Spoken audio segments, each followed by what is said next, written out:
Welcome back. President Abdel Fattah al-Sisi met with a delegation from the Center of Israeli and Jewish Affairs in Canada on Tuesday. The president described the visit as a step to enhance ties between Egypt and Canada and pointed to the center's distinguished status and strong relations with Canadian decision-makers in all directions. Presidential spokesman Bassem Radi said the head of state praised the strong bilateral relations binding the two countries in various domains, stressing the significance of deepening cooperation on the political, economic, educational and cultural levels.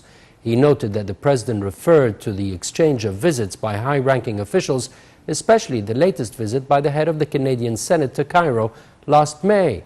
El-Sisi also highlighted the role played by Canadian universities in Egypt, as well as the important role of members of the Egyptian community in the Canadian society in deepening bilateral ties. The meeting focused on Egypt's efforts on the economic and social reform programs, as well as the latest developments in the Middle East peace process. On this subject, the president stressed the importance of solving the Palestinian issue and achieving peace and stability in the Middle East, guaranteeing the Palestinians' rights and ambitions according to international accords. Also, President el-Sisi reviewed development projects worth £18 billion in Upper Egypt governorates on Tuesday. Presidential spokesman Bassem Radi said the president also met with the ministerial committee responsible for handling the solid waste system and instructed to accelerate the executive plan of the solid waste management. The head of state also directed to apply the system according to the highest standards with the aim of improving environmental, health and living conditions. And here's a brief of the president's activities on Tuesday.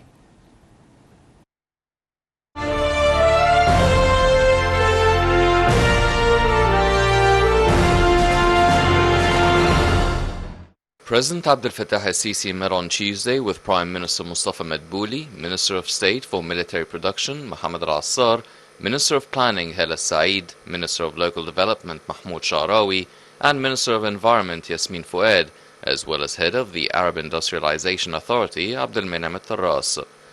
Presidential spokesman Bassem Radi said President el-Sisi reviewed with the ministerial committee responsible for handling solid waste system the ongoing executive plan for the system's management. According to Radi, the Minister of Environment said President el-Sisi had instructed to accelerate the implementation of the plan and applying the system according to the highest standards with the aim of improving environmental, health and living conditions of citizens. The minister said there are ongoing efforts to raise people's environmental awareness on how to deal with waste materials, referring to current procedures of collecting and transferring waste materials, as well as supporting industries depending on recycled materials. Also, Radi said President el-Sisi met a delegation from the Center of Israeli and Jewish Affairs in Canada on Tuesday. The meeting was attended by Intelligence Chief Abbas Kamel as well as the Canadian Ambassador to Egypt. The head of state welcomed the delegation and praised the strong bilateral relations that bind the two countries in various domains, stressing the significance of deepening their cooperation on the political, economic, educational and cultural levels. For their part, the members of the delegation expressed appreciation to President el-Sisi, referring to the pivotal role played by Egypt to achieve stability and peaceful settlements for a number of crises in the Middle East. The Canadian officials expressed appreciation to President el-Sisi's efforts in combating terrorism and extremism.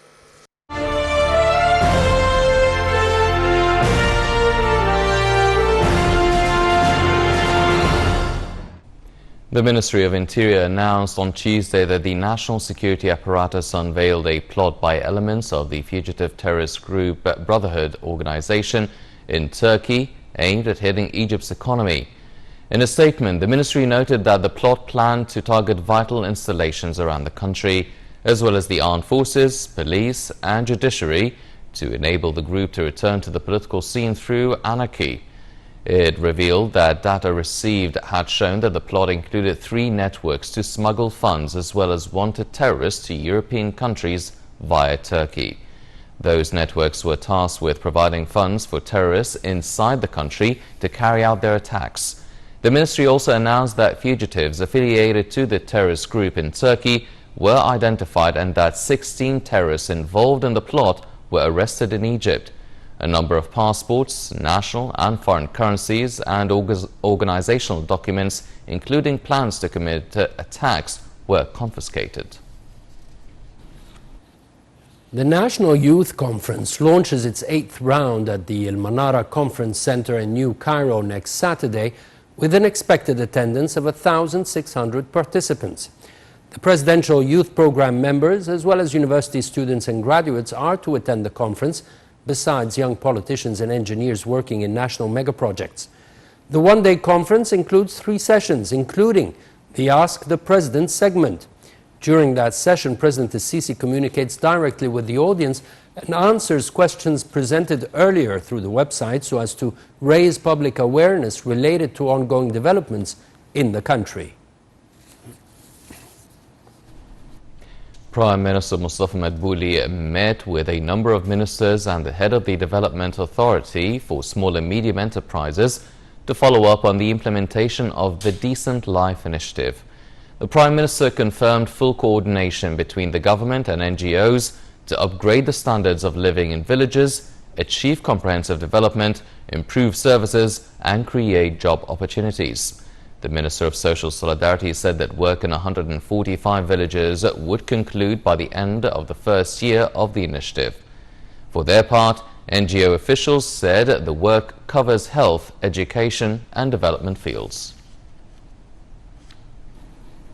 In other news, the Arab foreign ministers convened in Cairo on Tuesday for the 152nd ordinary session of the Arab League Ministerial Council.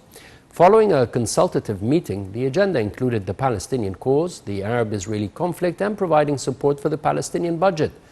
Earlier on Tuesday, the four-way ministerial committee in charge of following up on the developments in the Iranian crisis met at the headquarters of the Arab League. The meeting was headed by the United Arab Emirates with the participation of Bahrain, Saudi Arabia and Egypt. The committee submitted a draft statement on the Iranian interference in the affairs of Arab countries to the meeting of the Arab foreign ministers. It also covered developments in the Palestinian cause, the situation in Yemen, Syria and Lebanon, in addition to supporting peace and development in Sudan, while also tackling the safety of maritime movement in the Gulf and Turkish violations of Iraq's sovereignty. On the sidelines of the Arab Foreign Ministers meeting, Foreign Minister Sameh Shoukry met his Jordanian counterpart, Ayman al-Safadi, within ongoing consultations and coordination between the two countries. The talks covered means of boosting bilateral cooperation to serve the interests of both peoples, in addition to the latest developments in the Syrian, Libyan and Yemeni crises. They probed means to fight terrorism in the region and support mechanisms of common Arab action in the face of challenges facing the Middle East. Shoukry, who also met with the UAE Minister of Foreign Affairs, during which the two top diplomats reviewed bilateral relations and a number of issues of mutual concern. During the meeting, Shoukry hailed the strong political will by the Egyptian and Emirati sides to consolidate bilateral ties.